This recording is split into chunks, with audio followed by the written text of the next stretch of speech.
Қайырлы күн достар, сіздермен бір тың деректермен бөліскелі отырмын. Өйткені бізде мені особенно посттарымның астына жазып пікір қалдырушылар бар. Жеті атаң сенің мұсылман, әлім сақтан мұсылманбыз дейтін адамдарға айта кетейін. Машһүр Жүсіп пен Абай адасқан ба, Шәкәрім адасқан ба деген кісілерге Шәкәрімнің шығармасынан мысал келтіремін.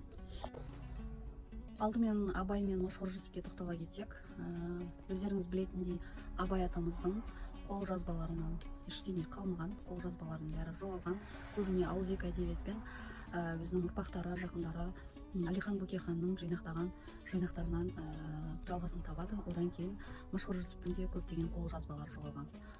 Сол қолжазбалары көбірек жоғалған тұлғаларымызды нақты қолжазбалары толыққанды болмағандықтан, оның ішіне осы исламға, религияға қатысы бар дүниелерді қосуға мүмкіндігі бар. Өйткені оның қолжазбалары толықтай емес, ауызекіден алып қосылған деп өзінің алып қоспаларын қосуға болады. Ал мынау қолжазбалары жоғалмаған, бәрі толыққанды архивта болған ақындарға Ыбырай Алтынсариннің да мысалы өлеңі бұрмаланған.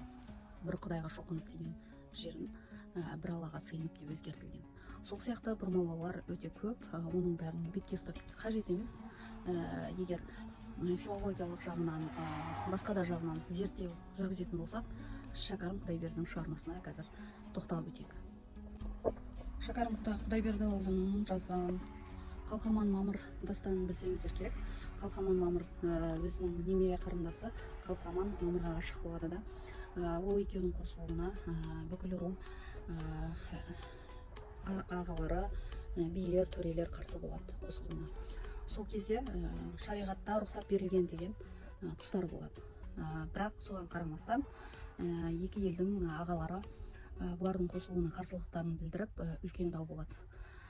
Шешілмей жатқан даудың бәрі Қалқаман Мамырдың дауындай деген сияқты әңгіме қалады. Осы дауды көре отырып, осы шығарманы оқи отырып, осындай шешімге келуге болады. Бізде қазақ тарихында Жәнібек Керейден бері қарай мұсылманшылық шариғат заңымен 15 ғасырдан бері қарай келе жатыр деген бұрмалауға қарайтын болсақ, бізде Қалқаман Мамыр оқиғасы 17-18 ғасырда болған оқиғалар.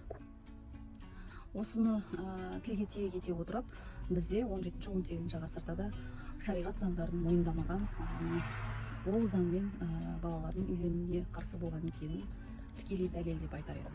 Алғыс, сау болыңыздар.